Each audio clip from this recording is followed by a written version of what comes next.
All this time, the city power station was kept working day and night. People took refuge in special bomb shelters, and even 130 direct hits could not put the station out of commission.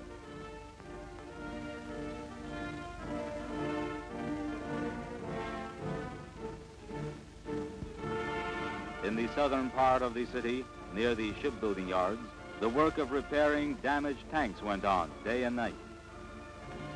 From here, they were driven straight to the front line.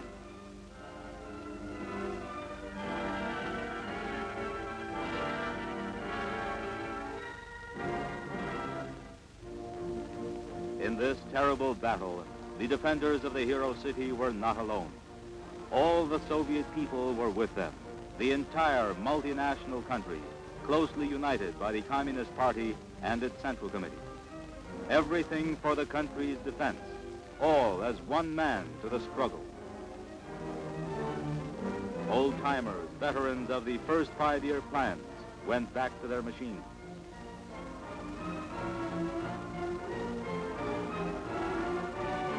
Young boys, little more than children, took the places of their fathers and older brothers who had joined the forces.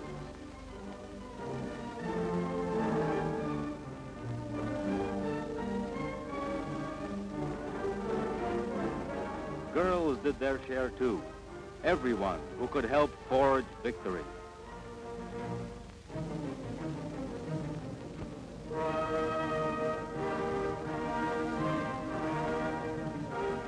Countless times, the men in the trenches or the enemy rear were grateful to these women.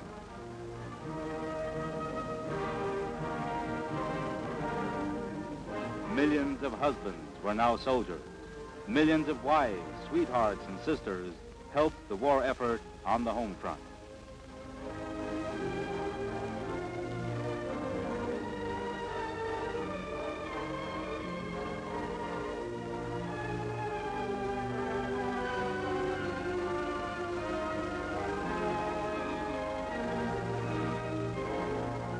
Men who had driven tractors and harvester combines were now driving tanks on the battlefield.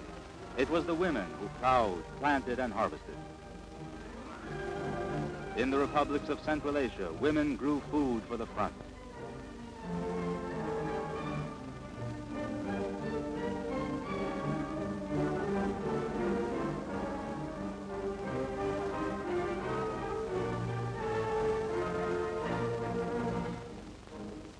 Far from the front, in the Urals and other areas, the war effort was intense. The steel from these furnaces was for the front.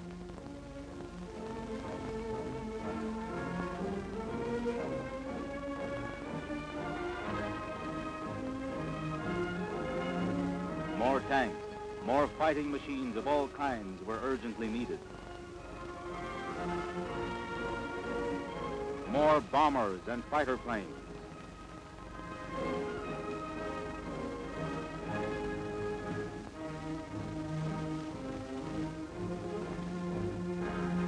More guns of every type and caliber. From the country's arsenal, trainloads of arms and equipment were sent westward to the armed forces in a constant stream.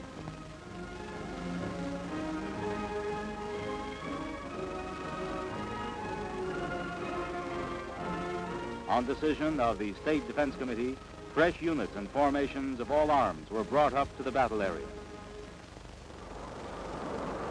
Tank units that had been formed anew moved steadily in.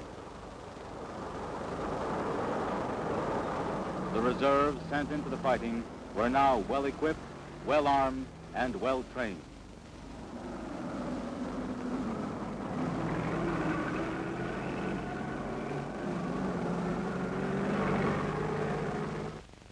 By the beginning of November, the enemy forces had suffered heavy losses and were scattered along the front.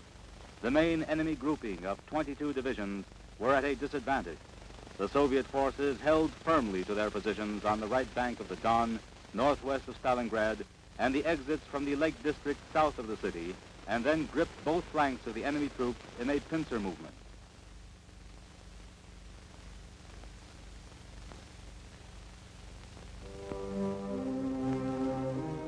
In the meanwhile, preparations were underway under the leadership of the Communist Party Central Committee for a decisive Soviet offensive. A plan was worked out to smash the German fascist forces at Stalingrad. This tremendous military operation was to be carried out on 3 fronts.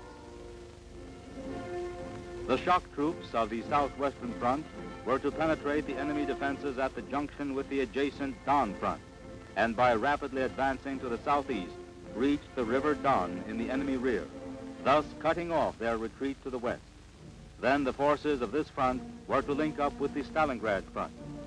Shock troops on the Stalingrad front were to break through the enemy defenses south of the city, advance northwest, and link up with the forces of the southwestern front in the area of Kalach. This would cut off retreat to the south and southwest. The troops of the Don front were to strike 2 auxiliary blows, one to the southeast to paralyze the enemy's defense on the right bank of the Don, the second southward along the left bank to cut the Germans off from their grouping on the Volga.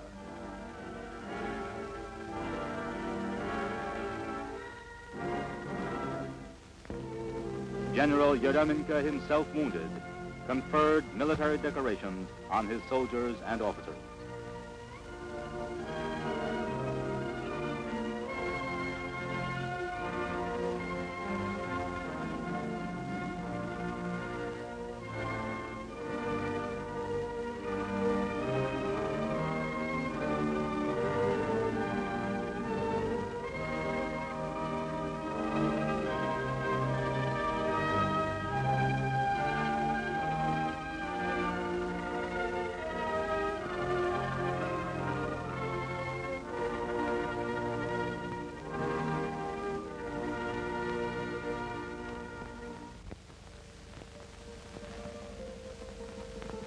Life went on while the offensive was being prepared.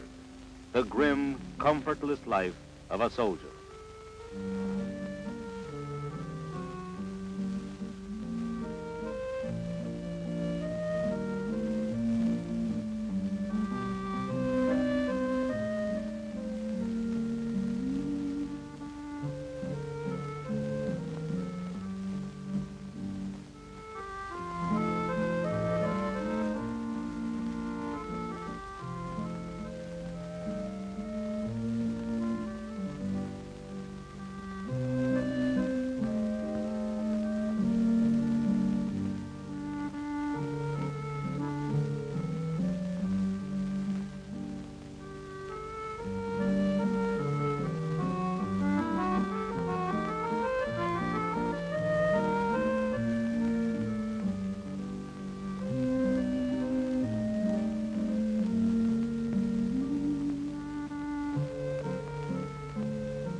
Unknown to the enemy, the Soviet command was concentrating reserves and equipment ready for action. Work continued day and night on the Volga crossings. This was a front line in every respect, and thousands of people displayed courage and endurance under constant enemy fire.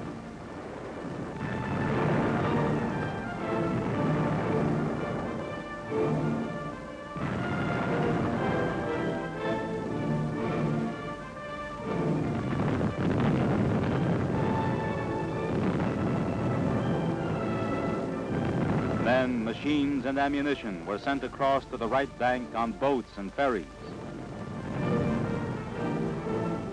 Military commanders and old-time Volga navigators took their places side by side on the captain's bridge.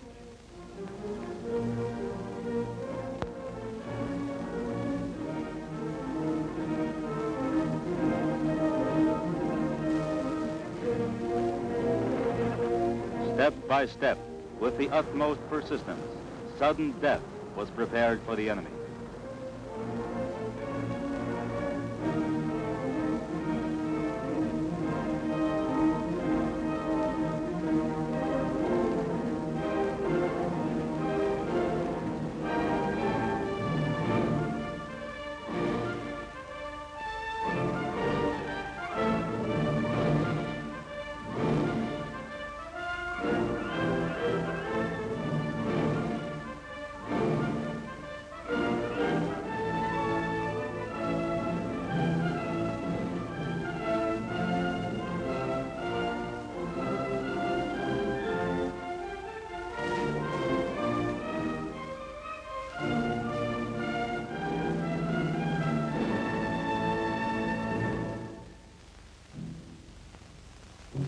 and the enemy was kept under constant